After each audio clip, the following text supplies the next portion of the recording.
Good morning, everybody. I know I said that before, but let me say it again. Maybe you missed the introduction there. Craig, thank you for that good song.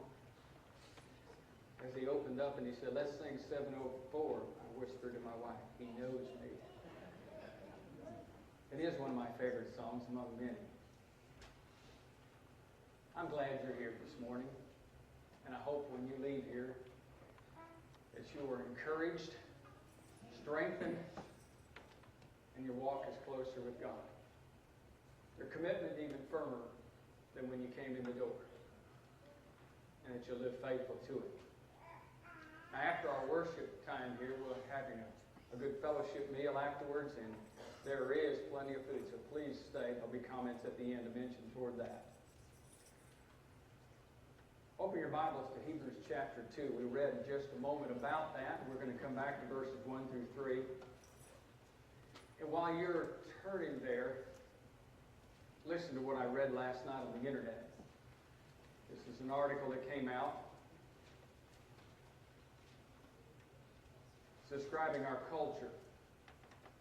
The title said, Pornography. The number 1, number 2, and number 3 books of the New York Times fiction bestseller list. And on the U.S. Today bestseller list and on Amazon for the last few weeks has been the 50 Shades of Grey, an erotic novel by E.L. James, and they are being widely described as mommy porn. Very explicit. The trilogy has become an overnight virtual phenomenon among American girls in their young teens, all the way through grandmothers in their 70s and 80s, the article says. Other interesting stories that have come their way in books and also in our movies concerning human beings practicing cannibalism and other things that have come along the way that I can't even read here in a mixed audience.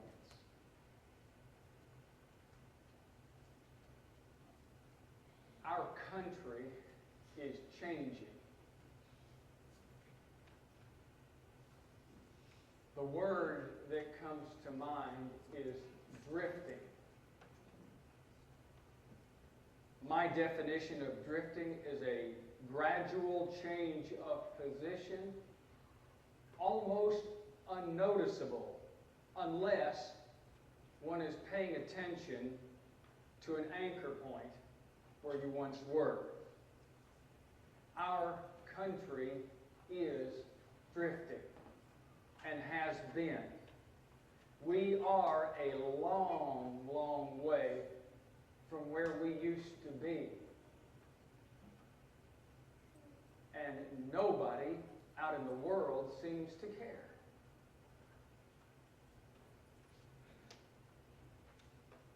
What happens in the world has its reactions in the church. That's my big concern. I know we live in the society we live in. It doesn't appear to be really much different from what we read about on the societies of old, even in the times of the New Testament. What scares me is its pressure and action that it brings about on ourselves as Christians.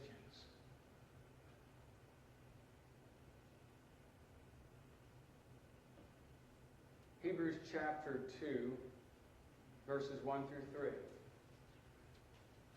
The author here, inspired of God, says, Therefore we must give the more earnest heed to the things we have heard, lest we drift away. And then he points out something that might be a bit confusing for some.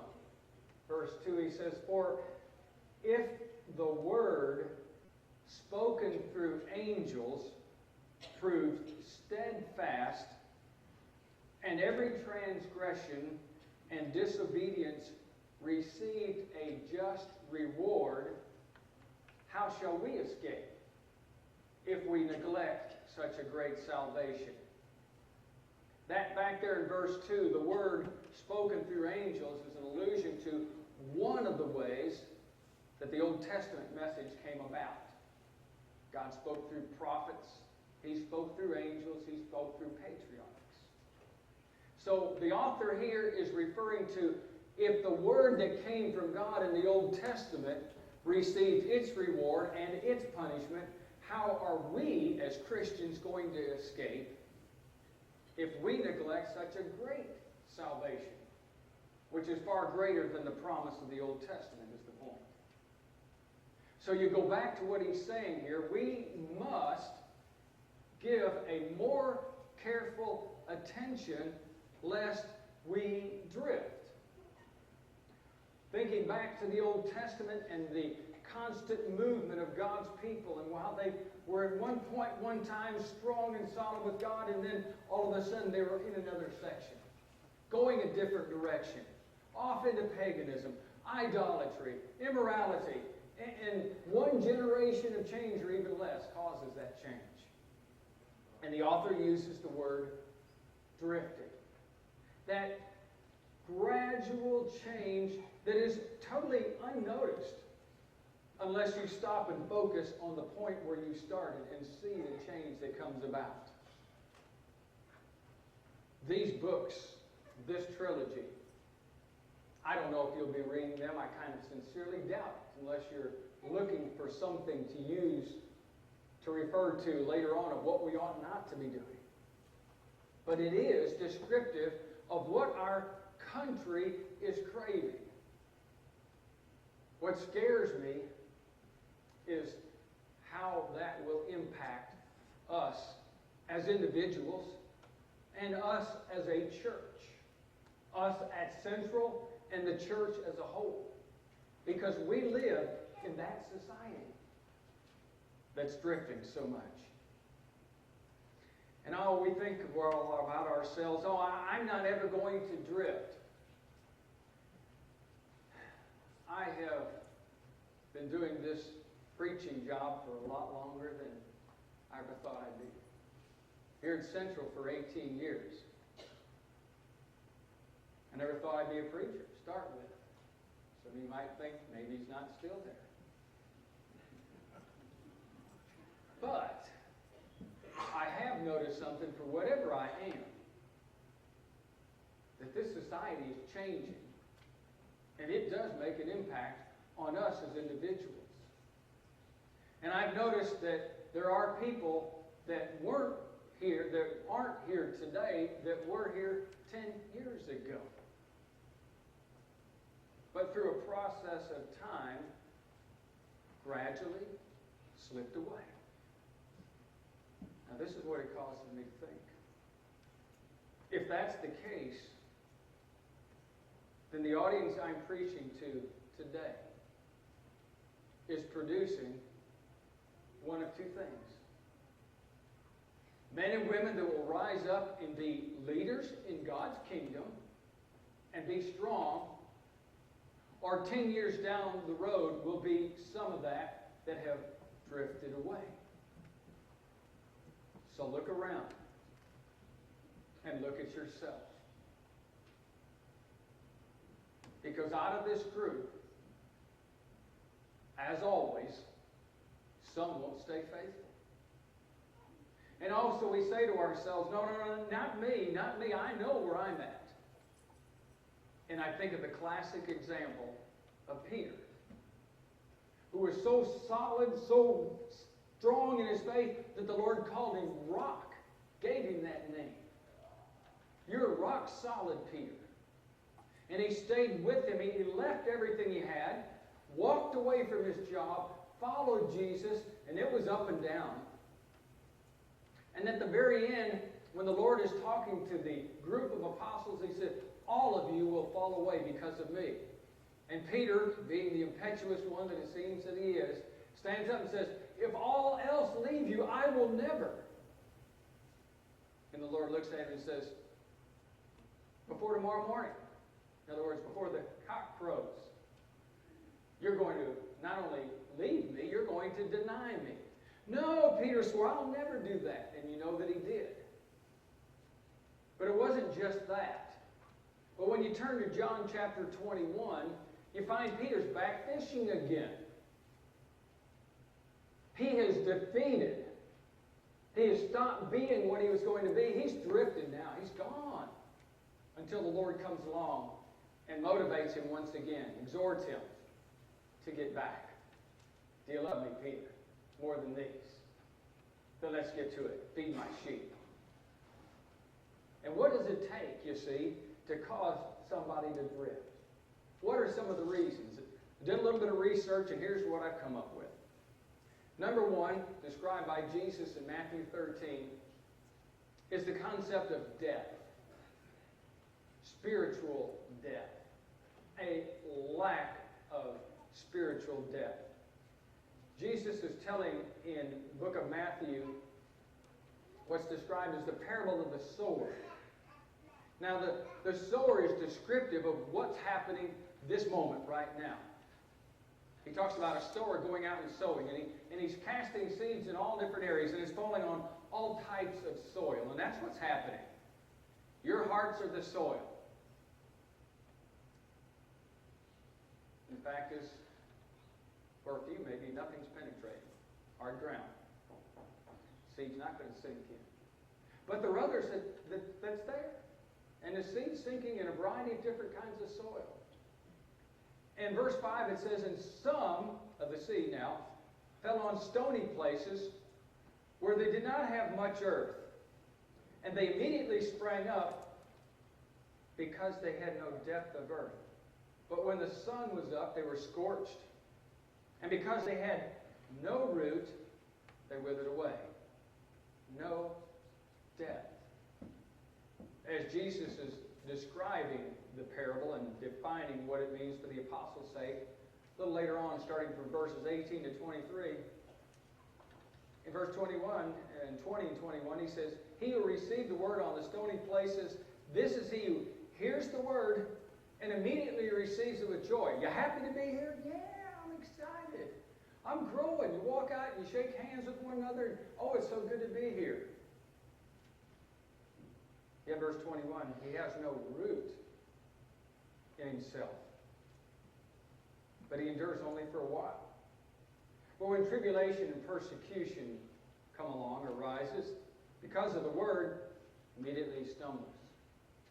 Or as the Hebrew author says, drifts.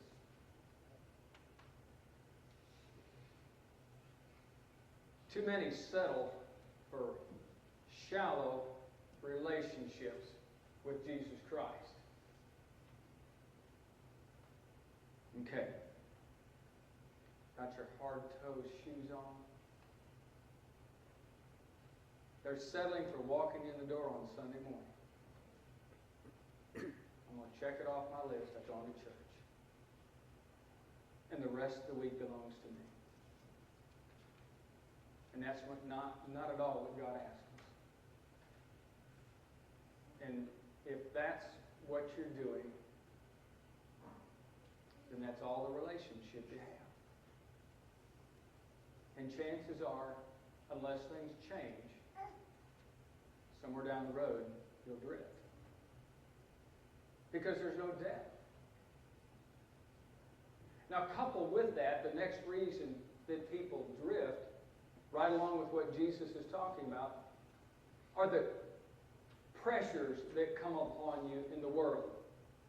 The trials, the persecutions. We can call them difficulties to stay with the D. We've had drifting and now we're in difficulties. And absolutely every one of us have difficulties. The little ones have difficulties. They struggle at their age level with their issues. The old people that have been here for 85 or 90 years, and you think they're rock solid, they have their difficulties. We all experience those things. And when you take a low, shallow depth of spirituality and you put pressure and persecutions or difficulties on it, the result is drifting. You're hurting yourself by coming here 1 day a week, 1 hour a week. You're hurting yourself if you go home and you think, that's all I need. You're hurting yourself if you think that 3 times a week, a little bit of eating here and there of spiritual food is all that I need. If you don't spend time in prayer and study in your home and reflect upon that. If that's all the relationship you're giving to your marriage, I feel sorry for your spouse. If that's all that you're giving to your children, I feel sorry for your children. It's certainly not all that your boss will ask of you. He'll boot you out real quick if you treat him that way. He expects you to show up. He expects you to produce. He expects you to do for the things that you receive. Reasons people drift. Depth. Difficulties. Job, what a classic example for us to look at of how Satan uses difficulties to cause us to leave God. And Job dealt with it, but he never left. He was anguishing over all that he went through. But he had depth. He was a godly man. And God knew that he was that way. And he said, you go ahead, Satan. You can do everything except this point. I'll keep him because I know what's inside his heart. Paul the same way. 2 Corinthians chapter 10, chapter 12, when he's talking about the problems that he's receiving. And it says, I begged the Lord 3 different times in prayer, please take this thorn away from me. You don't think that God wasn't allowing Satan to tempt him? You look at that passage again. It says that this thorn in the flesh was a messenger from Satan. Now, what kind of message does Satan bring? Don't bother about that. Forget that spiritual stuff. You need to get to work and earn money. Those people down there don't care about you. They didn't even call you on the phone when you missed last Sunday. And on the messages come from Satan, not from the church, not from the Lord. And the messages say, give up. Not worth it. Too much hassle. They don't care about you. Well, I like singing that 704 to remind us of the 2 greatest commands. The potential of drifting. Number 3, deception. And the world deceives. Paul, who was just great inspiration to so many people, and he took people when he went out on missionary journeys, and he went here and there. He sends a letter later on in his life after he's put into jail and he's struggling with all these issues, and he writes young Timothy, and he says, please come to me soon, for Demas has forsook me, loving this present world. The deception of sin. The deception that the answers are out there in the world. My wife and I have the opportunity occasionally to doggy sit for a little black chihuahua about this big, just as hyper as can be. Her name's Marissa. I told my daughter we should call it Taco Bell, but she didn't like that. But anyway, so Marissa comes up as they're headed out on vacation sometimes and stays at our house. She was here back several months ago, and I happen to have this old ham bone at the house. And Bethany usually, my daughter, usually gives just doggy food and nothing else. But for whatever time she decided I could give them a few pieces of ham. Marissa was loving it. I go over near the refrigerator. Man, she's right there next to me. Just happy as can be. So I'll reach in and I'll take a little piece of meat, tiniest little piece, and give it to her. About nips my hand off trying to get that. Time comes as they come back to pick up Marissa. Now, she's been there several days with us. Usually, when Marissa sees them packing up the baggage or whatever, she's the first one out there to the car, standing in front, not going to be left behind. Well, after several days of eating those little pieces of ham, we're all gathering out there at the car, and our tradition is to be out there with the kids to say goodbye, have a prayer, and send them on their way, and wish them Godspeed. So we do all this, and they start to get in the car, and Marissa's standing right next to me. They were hurt because she's the first one jumping in, not to get left behind. My son-in-law Nate sticks his head out and says, Marissa, you're selling us out for a piece of ham? It was funny. We had to pick her up and carry her over.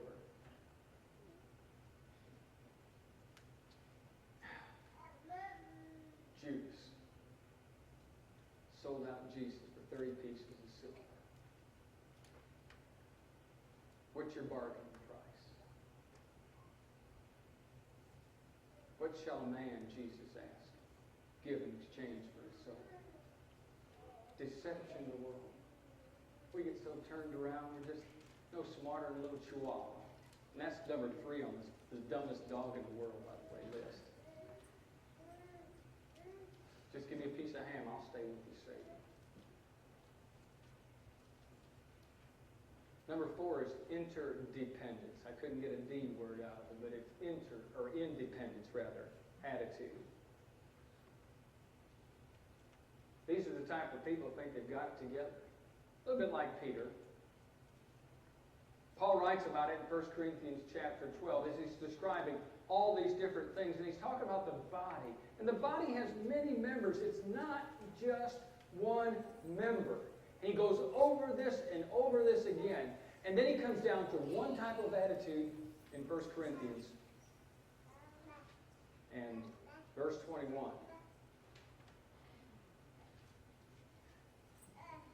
He says, the eye cannot say to the hand, I don't need you. Nor can the head to the feet say, I don't need you. Sometimes the most rock solid, tough people are the ones that fall the hardest.